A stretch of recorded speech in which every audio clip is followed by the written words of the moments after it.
India में उन्होंने IITs बनाए हुए हैं, इंडियन इंस्टीट्यूट ऑफ टेक्नोलॉजीज। वहां से उनके जो इंजीनियर्स निकलते हैं वो इतने ज्यादा हाईली क्वालिफाइड होते हैं कि अगर वो यहाँ पर आईआईटी का इम्तिहान फेल कर लें तो वो जाकर अमेरिका में वो पास कर सकते हैं। वहां के अमेरिका का जो स्टैंडर्ड है वो इनसे लो है। इंजीनियर्स का ले लें, इंजीनियर्स की बात कर लें तो इंजीनियर्स दुबई में इंजीनियर्स बैठे हुए हैं, इंडिया के, सऊदीया में, बांग्लादेश में, सिंगापुर में होके आए हैं, वहाँ बैठे हुए हैं। पाकिस्तानी को वो हमेशा लोअर लेवल पे रखते हैं। हमने इस तरह की कोई कोशिश नहीं की कि अच्छे जो है ना इंस्टीट्यूशंस बनाते। ये लोगों के साथ जो हो रहा है, नंबर 1 प्राइमरी एजुकेशन, बच्चा ऐसा तैयार करो कि दुनिया देखे। बिल्कुल ठीक है। पता नहीं क्या है ये इम्तिहानी मराकज नीलाम हो रहे हैं, अब टके टोकरी सारा निज़ाम है। 3rd क्लास एजुकेशन अव्वल है ही नहीं, जो है वो भी 3rd क्लास। सर ये कौन सी मदीने की रियासत की मतलब कहानी, और साथ में फिर 10 वजीरों को सर्टिफिकेट दिए गए कि इनकी परफॉर्मेंस बहुत अच्छी है। नहीं, मतलब क्या तमाशा लगाया हुआ इन्होंने। आपने एक बंदे को मुल्क का प्राइम मिनिस्टर बनाया, वो मेरिट पे काउंसलर नहीं हो सकता। ठीक है, ये तो सीधी सादी गाली है ओके अवाम को। देखो, हमारी मुल्क की जमहूरियत ये बहुत बड़ा फ्रॉड है। नमस्कार दोस्तों, हमारी चैनल में आपका स्वागत है। आज की इस वीडियो में दोस्तों बात हो रही है भारत के एजुकेशन के स्तर के बारे में। दोस्तों भारत में IITs, IIM, triple ITs, NITs, IISc और न जाने ऐसी कितनी इंस्टीट्यूशन है जो पूरी दुनिया में अपना नाम बना चुकी है। हाल ही में दोस्तों हम लोगों ने देखा था कि यूएई में आईआईटी अपना पहला कैंपस खोलने जा रहा है, और साथ ही में हम लोग लगातार ये खबर सुन रहे हैं कि गल्फ कंट्रीज है वो लगातार भारत को रिक्वेस्ट कर रही है कि भारत अपनी जो आईआईटी है उनका कैंपस है वो उनके कंट्रीज में भी खोले। यानी कि भारत की जो इंस्टीट्यूशन है बड़ी वाली, वो मतलब पूरी दुनिया में अपना नाम बना चुकी है। और हमने दोस्तों पूरी दुनिया में ये देखा है कि बड़ी बड़ी जो टेक कंपनी है उनके सीईओ है वो भारतीय है। और अगर आप देखें तो आपको पता चलता है कि ज़्यादातर जो सीईओ है उन्होंने भारत के एजुकेशन सिस्टम से ही अपनी क्वालिफिकेशन प्राप्त की है।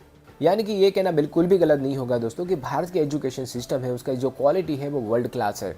फिलहाल दोस्तों इसी खबर को लेकर, मुद्दे को लेकर पाकिस्तान मीडिया में क्या रिएक्शन देखने को मिल रहा है उसको जानने के लिए शुरू करते हैं इस वीडियो का अगला भाग।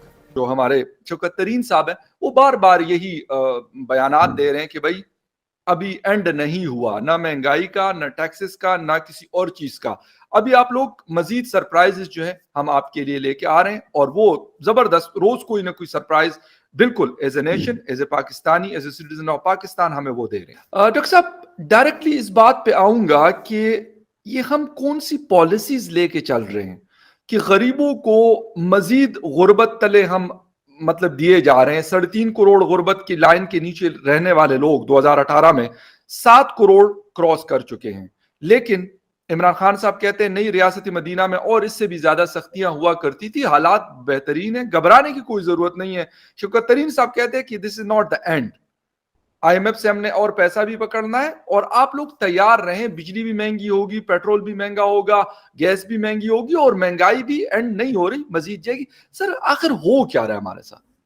देखें, हो ये रहा है कि अगर आप ऐसे लोग लगा देंगे, ऐसे लोगों को अपनी टीम में लेंगे जिनको अपने फील्ड के बारे में कुछ पता नहीं है, जो कि इधर उधर की सुनी सुनाई बातों के ऊपर चलते हैं, और ब्यूरोक्रेट्स उनको जिस तरफ मर्जी ले जाएं। ब्यूरोक्रेट्स में आप देख लें, पाकिस्तान की ये बदकिस्मती है। देखें, इंडिया में उन्होंने आईआईटीज बनाए हुए हैं, इंडियन इंस्टीट्यूट ऑफ टेक्नोलॉजीज। वहां से उनके जो इंजीनियर्स निकलते हैं वो इतने ज्यादा हाईली क्वालिफाइड होते हैं कि अगर वो यहाँ पर आईआईटी का इम्तिहान फेल कर लें तो वो जाकर अमेरिका में वो पास कर सकते हैं। वहां के अमेरिका का जो स्टैंडर्ड है वो इनसे लो है। हमने इस तरह की कोई कोशिश नहीं की कि अच्छे जो है ना इंस्टीट्यूशंस बनाते इंजीनियरिंग के, टेक्नोलॉजी के पाकिस्तान में, और वहां से जो ग्रेजुएट्स होते उनको हम मिनिस्ट्रीज में लाते। इस वक्त हमारी मिनिस्ट्रीज में जितने सेक्रेटरीज हैं, लेवल के लोग हैं, वो इंजीनियर्स नहीं हैं। 2020 के आखिर में ये सर्कुलर डेट बढ़कर 2.5 ट्रिलियन हो गया। आज वो 2.8 ट्रिलियन है, यानी 2800 अरब हो गया 1100 अरब से। बिल्कुल। और रोजाना 1.34 अरब, 1.34 बिलियन रोजाना बढ़ रहा है। अब अगर आप देखें, वो इनकी वो जो स्ट्रेटेजी थी वो फेल हो गई। क्यों फेल हुई? कि जो आपके मुल्क में बिजली चोरी की जाती है, जो गैस चोरी की जाती है, उसको पकड़ना था ना। वो 17% से लेके और 35% तक गैस चोरी होती है। कहते हैं सर अवाम मौजूद है, इनको जितना रगड़ा दे सकते हैं देते रहे, और सब दे रहे हैं। ये क्या बात हुई कि 980 अरब रुपए हमने रिकवर करना है सर्कुलर डेट का इसी अवाम से? सर ये कौन सी मदीने की रियासत की मतलब कहानी, और साथ में फिर 10 वजीरों को सर्टिफिकेट दिए गए कि इनकी परफॉर्मेंस बहुत अच्छी है। नहीं, सर ये मतलब क्या 980 नहीं तमाशा जी, लगाया हुआ इन्होंने। 2800 अरब हो चुका है सर ये कह रहे कि 980 हमने रिकवर करना है, वो गालिबन इनको आईएमएफ ने वो दिया हुआ है तो 2800 अरब, लेकिन ये कह रहे कि उसमें से 980 हमने पहले उस पे फेज में रिकवर करना है इस अवाम के जेबों से। असल में तो 2800 अरब है, वो भी आपकी और मेरी जेबों से लेकर इन्होंने देना है, बिल्कुल अवाम की जेबों से देना है 2800 अरब, और ये रोजाना के हिसाब से आपने एक बंदे को मुल्क का प्राइम मिनिस्टर बनाया, वो मेरिट पे काउंसलर नहीं हो सकता। ठीक है, ये तो सीधी सादी गाली है ओके, अवाम को। देखो, हमारी मुल्क की जमहूरियत ये बहुत बड़ा फ्रॉड है, शैम डेमोक्रेसी कहते हैं, वो भी इसके लिए लफ्ज मुनासिब नहीं है। ये जुगाड़ है, ये जमहूरियत नहीं है। अभी आप कह रहे हो अच्छा, इवन देन मैं समझता हूँ ये बहुत ही बड़ी गाली है। बैंकर उठाया वो एक, वो मतलब क्या, उसका विजन ना को आगा ना पीछा। अच्छा चलो, झूठी पॉपुलैरिटी, मैं भुट्टो को भी, Bhutto was the most popular, मैं उसकी पॉपुलैरिटी को भी झूठ समझता हूँ। रोटी कपड़ा मकान, हो किधर रोटी, कहाँ गया कपड़ा, कहाँ है मकान, फ्रॉड।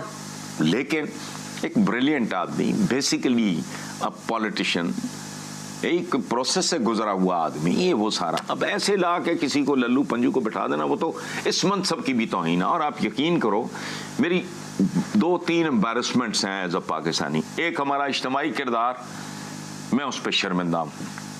एक फॉल ऑफ ढाका, ठीक है, आई एम नॉट इंटरेस्टेड कौन कसूरवार है, लेकिन यार मेरा मुल्क तोड़ के रख दिया, मेरा को रोल ही नहीं, कमाल है।